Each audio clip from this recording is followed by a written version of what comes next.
Y vamos a, obviamente, facilitarle el tiempo que se necesite para que nos dé en detalles lo relacionado a esto que ayer acontecía, en donde él era, según él mismo explicaba, y también repasábamos en el audio, testigo en alguna de las causas en torno al clan González Daer. Buenas tardes, ¿cómo está, licenciado, antes que nada? Buenas tardes, ¿qué tal, Marta? ¿Cómo estás? Buenas tardes, Lucas, Buenas tardes, licenciado. y Nosotros buenas creíamos tardes a la inicialmente, audiencia. hacemos la aclaración porque lo estábamos indicando y presentando como abogado, pero claramente usted tiene otra actividad. Incluso escuchábamos en su testimonio que tenía una empresa con la que estaba trabajando, que en algún momento lo indujo a recurrir al clan González Daer concretamente para acceder a la financiación de proyectos. Sí, exactamente. Aquí, como discúlpame, Marta, tengo un eco ahí. Sí, vamos a corregir, licenciado. Vamos a ver ese detalle y bueno, ya nos va a confirmar cómo se escucha. Ahora me dicen en Ok. producción.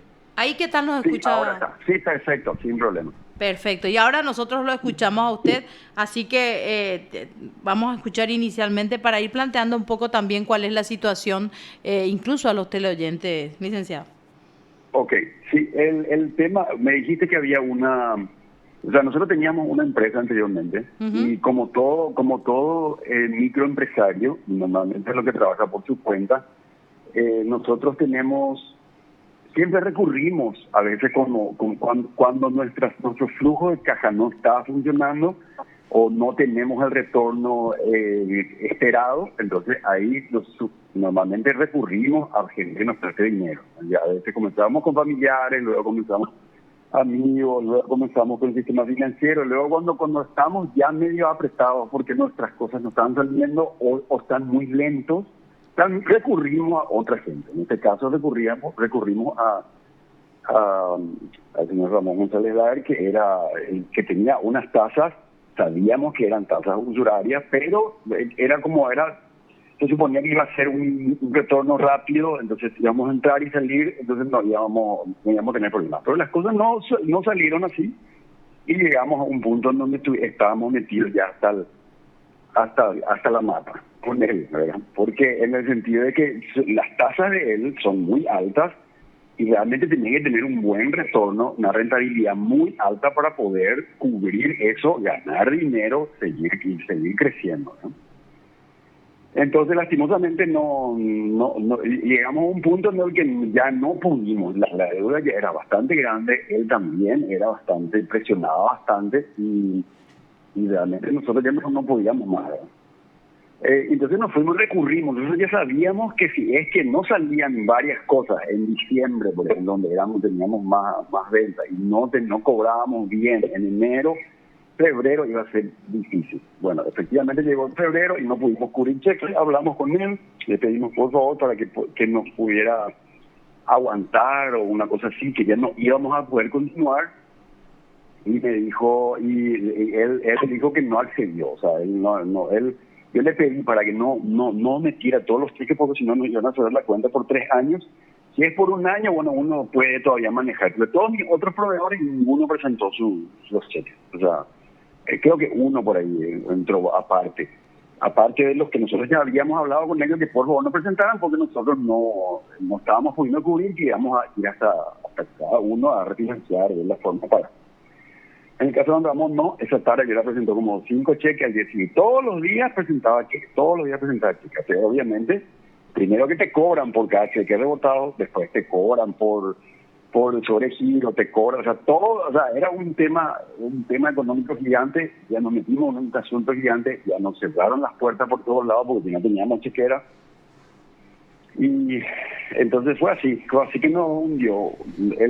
Encima que ya nos apretó ya con muchos intereses, encima otra vez terminó por matarnos, Ujú. porque ese era su modo operandi. Ajá. Nosotros al momento no sabíamos, en realidad. Yo pensé que yo podía seguir estirando, podíamos seguir yendo. No había caso. Él quería, así, él presentaba todo el tiempo presentado. No sé si ya tenía, por ejemplo, 20 cheques, los 20 cheques me trajo. Y entonces así fue que pasó el tiempo, nosotros quisimos tratar de arreglar, bueno, fuimos pagándole un poquito así intereses por lo que teníamos la deuda, pero ya era como que también nosotros ya no estábamos más funcionando. Entonces hasta el 2012 nosotros funcionamos bien, el 2013 ya no pudimos casi funcionar y después ya tuvimos que poner en suspensión la empresa. No, la empresa se dedicaba a la venta de artesanía, a la venta de ropa artesanal y artesanía paraguaya. Exportábamos, teníamos nuestro principal mercado era Colombia, exportábamos también a Estados Unidos, Brasil, Australia. No, Brasil no, perdón, España quiero decir. Argentina todavía en esa época, creo, no, en esa época casi no se iba a Argentina, se iba muy poco ya, pero se iba. Pero de todos modos nosotros nos dedicamos a eso, no, nuestra facturación no era así millonaria, era una MIPYME, pero igualmente nosotros vendíamos productos de gente humilde que se dedicaba a la artesanía, ¿verdad? Qué sé yo, camino de mesa, manteles, todo lo que era tema hogar, todo lo que era, ¿cómo se llama? Prendas de vestir y ese tipo de cosas, accesorios, todo eso exportábamos. Y mucha gente detrás de nosotros dejábamos de comprarle a esa, por ejemplo. Entonces, eso fue lo que pasó. Finalmente, al año siguiente, que después yo me iba pagando la poquito, pero a él no le gustaba, quería todo, ¿verdad? Me iba pagando por intereses, ni siquiera cubría los intereses que él me pedía que se pagaba, ¿verdad? Y entonces, y después al año siguiente ya me dijo que yo no podía continuar, no sé qué. No me dijo nada en realidad, nosotros ni siquiera hablamos. Cayó nomás ya un colacionado. Y luego yo me fui a hablar con él, me fui a hablar con la abogada que resultó ser hija del amigo de mi papá. Y me fui, que era Emma González Ramos, me voy a su casa a hablar, le llevo yo un dinero, me dio un recibo, ella nunca me contó que en realidad ya me había ¿cómo se llama? Ya me habían denunciado en la fiscalía. Ahora, es más, para ese entonces ya había creo que una sola denuncia ahí. Y a partir de ahí ya comenzamos con el tema. Ahora, licenciado, ¿cómo surge el nombre de la entonces jueza Cintia Espínola? Entonces fiscal. Entonces fiscal, claro. Sí, entonces fiscal. Ella, el tema era de que cuatro, el modo operandi de ellos era de que ellos te metan como 3, 4 causas al mismo tiempo, para que vos te vuelvas loco. La idea era que vos, imagínate, te acusan por todos lados y vos tenés 4 causas, Santiago sobre su estafa. Santiago sobre su estafa era como si fuera un estafador para cualquiera que mirara en el sistema, ¿eh? Porque en esa época, con solo llamar al Ministerio Público, vos le das el número de cédula que te decía qué causas había abiertas. Así era antes, ¿verdad? Hoy en día yo creo que no están así. Pero en aquella época vos llamabas al número del Ministerio Público y pedías, yo tengo un número de cédula, ¿me puedes decir cuántas causas hay abiertas? Y te salta todo, ¿eh? Entonces, y nadie dice, mira, vos tenés 4 causas abiertas, y vos no te dicen ni quiénes son, si es la misma persona o no, y todo quiera que llame te diga, vos sos un estafador. Y entonces, y bueno, y así quedó abierta. Luego, una de las causas cayó en la unidad 3, que era la unidad de Cintia Espínola. Ella no estaba moviendo nada. En causas estaban ahí. Yo siempre me iba a mirar de vez en cuando, porque yo también estaba en una situación económica así medio pagando deudas y unas cosas, estaba apretado, ¿verdad? Entonces yo no tenía cómo contratar a un abogado que se vaya a mirar, si yo me tenía que ir a mirar mis cosas, ¿verdad? Entonces yo cuando me fui a mirar, ella no estaba moviendo en esa época. Luego cuando asumió cuando se le volvió a reelegir, por ejemplo, por otro periodo a Óscar González Báez como presidente del jurado de enjuiciamiento, a las 12, eso fue en julio, y a mí en octubre ya me llamaron para indagatoria. Y así que inicia este calvario, podemos decirle, licenciado, que estabas contando también ayer en el jurado, decías, sí. Sentiste incluso una suerte de amedrentamiento, una amenaza, podemos decir, incluso por parte de la fiscal que incluso pidió tu prisión preventiva. Sí, la historia comienza primero con el llamado de indagatoria que decía sí. que si no me presentaba podía usar la fuerza policial. Eso no me pareció un poco demasiado, ¿verdad? Y después dije, ¿pero por qué te llaman a una indagatoria con una amenaza que te pueden enviar la policía a traer? O sea, ya me parecía un poquito pesado. Entonces yo me voy a contarle todo lo que pasó. Me voy antes con una abogada que era compañera en la escuela judicial. Yo me voy y le cuento todo lo que pasó, cómo era el tema, en que yo no tenía mala intención, que todo esto es un dolo, que yo me iba a prestar dinero porque estaba a trabajar y que el señor metió todos los cheques y yo le mostré que yo vivía en tal parte, que yo me dedico a esto, no era ningún bandido que estaba tratando de joderle a un señor que se dedica al préstamo, y que esa no era una operación comercial, sino que era un préstamo, descuento de cheques. Era un prestamista, el tipo estaba cobrando tasa usuraria. Yo le mostré una liquidación con su puño y letra, con la puño y letra del señor de Ramón. Yo le llamaba a don Ramón, así que le voy a decir don Ramón porque me tranco cuando tengo que decir don Ramón y algo me dice que no diga dos. Bueno, a don Ramón tenía su liquidación y yo le mostraba a él, no hay ninguna operación comercial, nada, este es un cuento de documento. El tipo no pudo cobrar porque ya me apretó mucho, ya no pude cubrir, y es simplemente una promesa de pago por deuda que no puede cubrir, o sea, no puede meterse en este ámbito penal, ¿sabes? Nadie no se le puede procesar penalmente por deuda. Eso es básicamente. No, entonces siguió la fiscal. Bueno, listo, me llamó a indagatoria, yo les presenté tal cual, no es que yo me pedí la suspensión de mi audiencia, una cosa así, nada, me presenté toda la documentación de qué es lo que yo hacía y cómo fue, demostrando que esos cheques son totalmente anteriores al cierre de mi cuenta, o sea, que eran todos predatados, ¿verdad? También le comento de que él me había denunciado en la otra fiscalía, o sea, en la otra unidad fiscal número 4. Ahí había otra denuncia radicada por él en el que presentó cheques en donde adulteró 2011, puso un 4 en vez del 1 final, y yo, entre paréntesis, también me fui a decirle a Leguizamón, que era cuando eso, Federico Leguizamón, y yo le comenté eso, y él le comenté así en detalles cómo fue, y él decidió como no archivar mi causa, pero digamos que dejó cajoneado, porque todos le tenían miedo a don Ramón y su claque, y a su hermano. Entonces dejaron cajoneado porque ese no se movió, no se quedó ahí, tampoco pidieron de la desestimación ni nada. Yo entendía que yo no sé. Pero de todos modos, eso fue en la otra unidad. Yo le comenté a tal cual como dice con Leguizamón, nos fuimos antes a hablar, a comentarle, a darle detalles de todo eso para que ellos no digan que estamos haciendo algo que en realidad somos unos estafadores que hemos estafado a don Ramón, imagínense, bueno, pero de todos modos yo me fui a demostrarle con todo lo que llegué.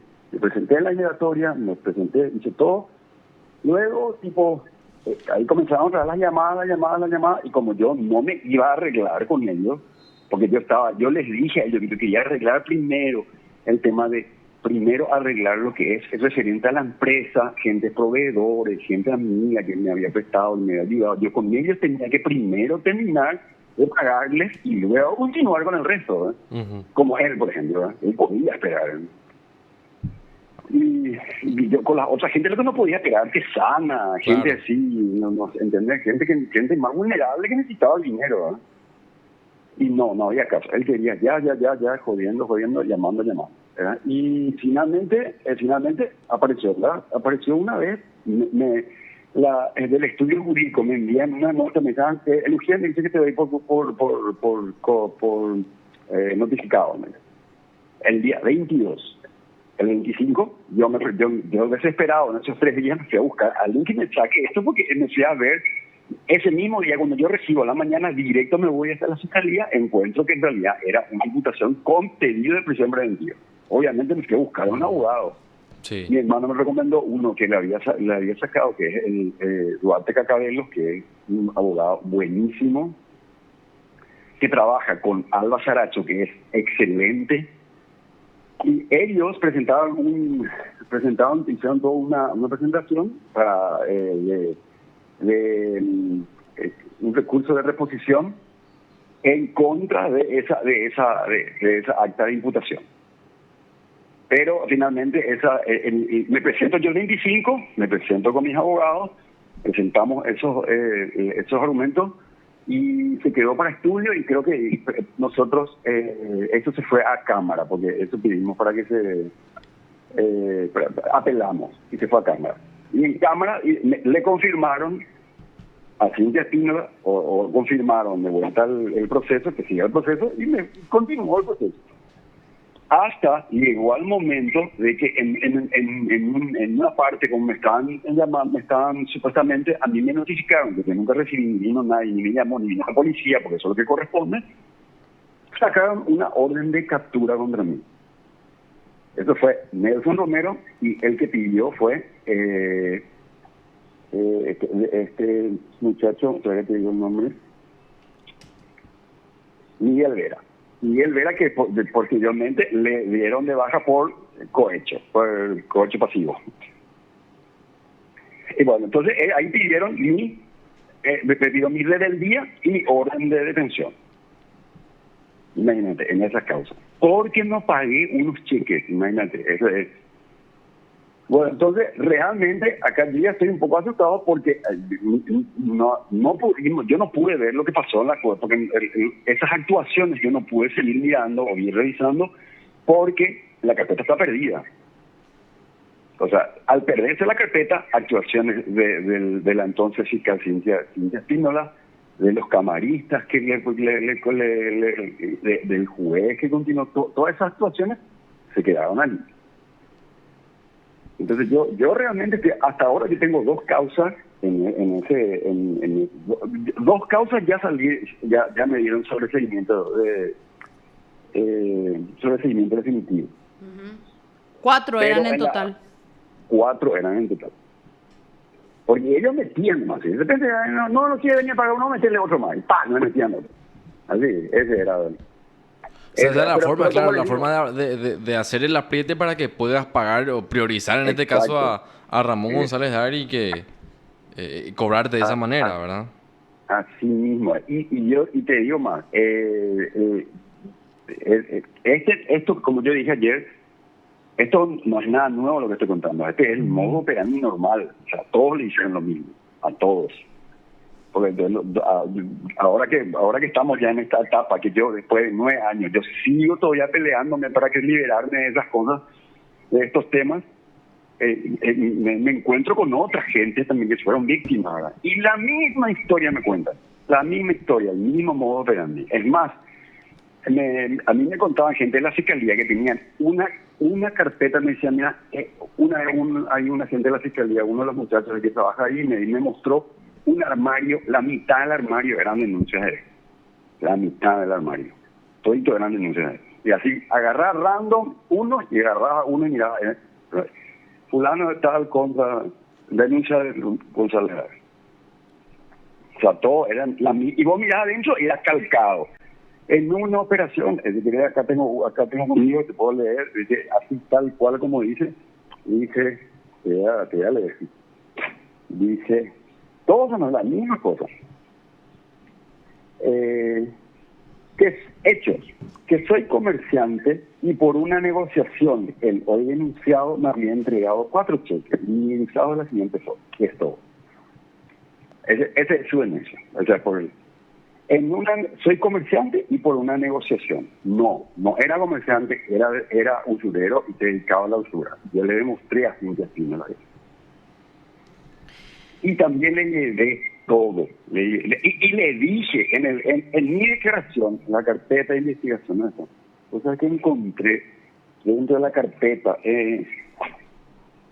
encontré yo que en mi declaración yo le dije a ellos, yo voy a leer textualmente, para que todos escuchen, que yo le había dicho, que en realidad, acá está. Yo le puse que si deseaba judicializar el cobro, lo puede hacer por la vía que corresponde, como lo hacen otros acreedores nuestros, y no utilizando la fiscalía como forma de amedrentamiento y forzar acuerdos de pago, priorizando pagos sobre otros más importantes que atañen al giro comercial, de manera de seguir produciendo y seguir cancelando deudas. me pongo a disposición, bueno, y eso fue lo que esa fue mi declaración. Yo le dije a ella, ellos lo que hacen con esto, me están amedrentando, están forzando un acuerdo, que fue exactamente lo que pasó. Después, apretado por todo, apretado por la fiscalía, apretado por las deudas, apretado por el abogado caro que había contratado, y bueno, te tengo que decir,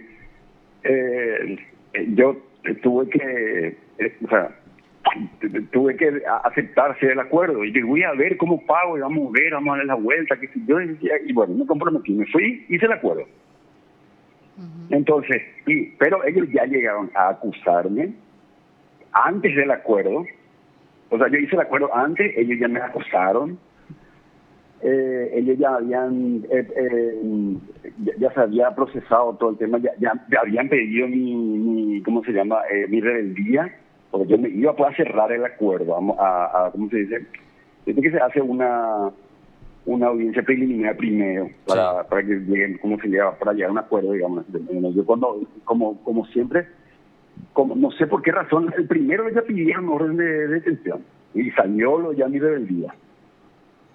O sea, definitivamente todo lo que nos está comentando el licenciado es grave y refleja una vez más cómo operaba este señor y cómo inclusive, podemos decir, sigue operando de acuerdo a varias denuncias que se siguen haciendo actualmente y lo que resolvió el jurado de remitir los antecedentes a la Secretaría Jurídica para que se pueda analizar una investigación preliminar, sin duda alguna, es importante, ¿verdad? Porque un gran grupo de jueces y fiscales habían quedado fuera de investigación del jurado, atendiendo a una cuestión de una ley interna de ese órgano, pero ahora está la posibilidad nuevamente de que se le investigue incluso a esta ex fiscal, como decíamos, que ahora es jueza por tu caso.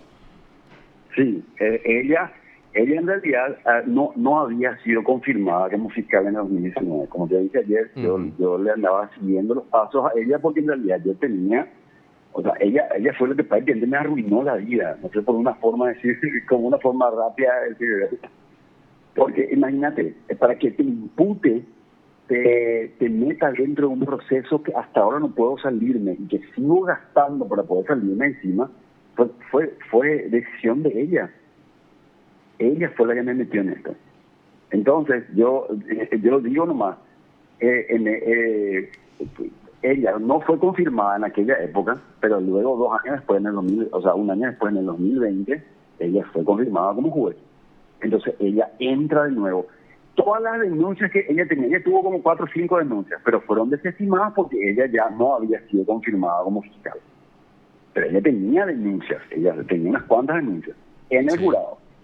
Luego ella en el 2000, y tuvo que, en Ramírez Cambia, creo que fue el presidente, él había desestimado esas denuncias porque ella ya no era fiscal. Entonces, ella en el 2020, al volver a entrar dentro del sistema, de la magistratura, entonces ella se vuelve automáticamente objeto o pasible de una investigación por el jurado de enjuiciamiento magistrado. Entonces ahí yo, cuando escuché que de oficio ellos comenzaron una investigación de cosas, de casos que son igualitos al mío, calcados al mío, yo me voy y yo escucho, y al día siguiente yo presento una nota diciendo de que yo quería ser oído porque el caso era similar a lo que pasó con el presidente. Entonces ahí fue que me llamaron y yo conté. Pero como este caso no estaba dentro de las causas que se puso como ejemplo en la sentencia 515, por el cual González Ladra y su hijo están ahora presos, no estaba porque estaba mal tipeado, entonces tuvieron que poner como una causa extra, ¿cómo te diría? Aparte, entonces independiente. Entonces Santiago Segovia contra la abogada Cintia Espina, la jueza de la suscripción de Canemí. Por eso se quedó así. Pero en realidad esa causa pertenece al grupo. Está nomás duplicado en el listado. Eso fue lo que expliqué ayer. Bueno, Lucas, creo que quedó bastante clara la explicación del licenciado Segovia concretamente en torno a esto y la verdad que para nosotros ya no es casi una novedad el relato que hace. deben estar escuchando todos los días la misma historia. Básicamente, bueno, pero concretamente también queríamos conocer esos detalles. Ahora, la fiscal Sandra Ledesma en algún momento fue citada por usted en algún Sí, momento. No.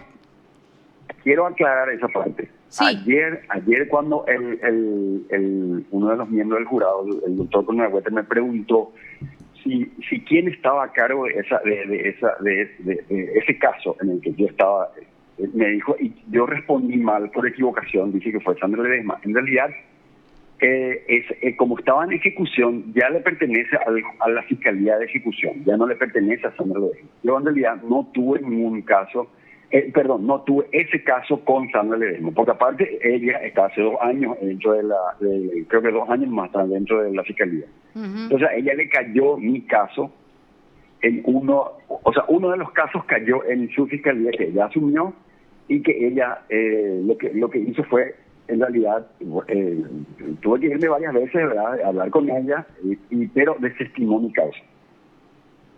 Desestimó la causa en una de las causas.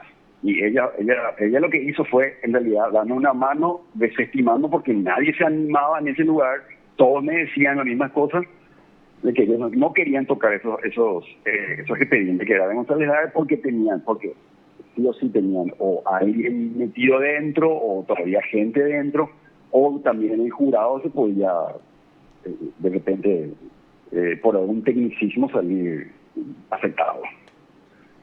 Entonces ella en realidad no estuvo ligada a esta causa que yo estoy hablando, en el cual fui imputado.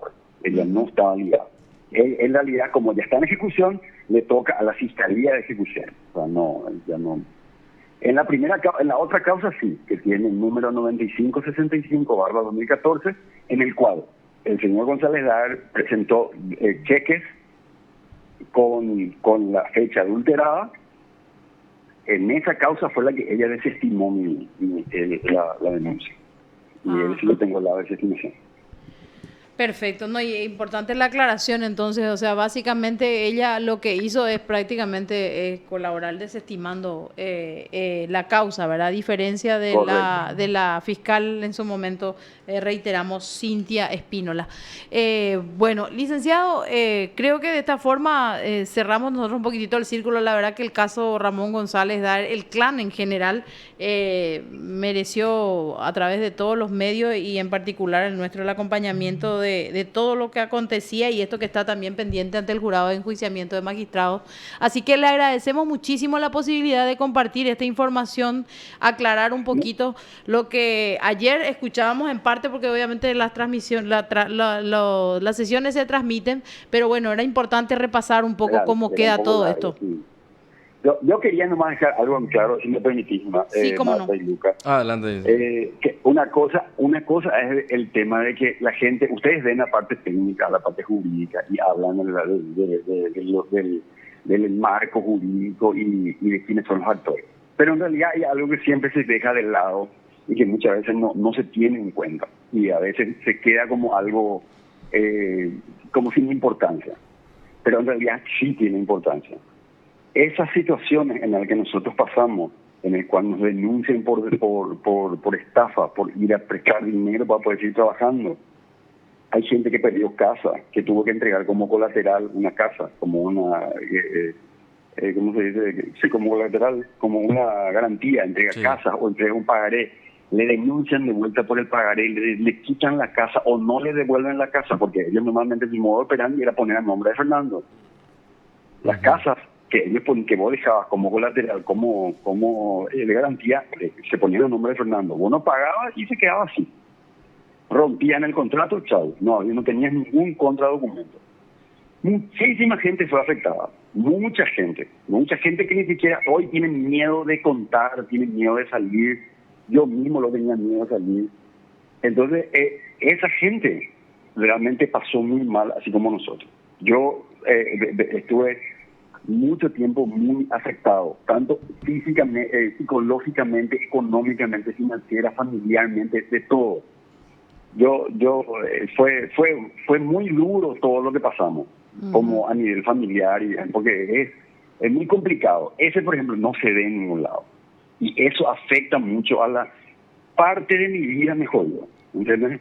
Entonces, Sí. es cierto, tomé una decisión desacertada, ir a pedir a un usurero dinero. Cierto. No hubiera dicho, no vamos a crecer, vamos a vender todo, vamos a dedicarnos a otra cosa, lo que sea. Con una decisión desacertada. Pero alguien se aprovechó de esa situación, realmente. Entonces, ¿qué pasa? Muchísima gente salió afectada y mal. Yo conozco gente que se suicidó, por ejemplo.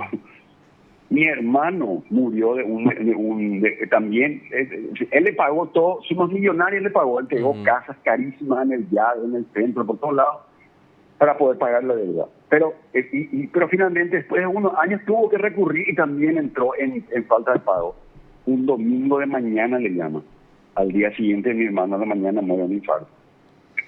Entonces, te digo, son situaciones así que nadie cuenta, pero son cosas de que son cosas realmente que ellos hicieron mucho daño.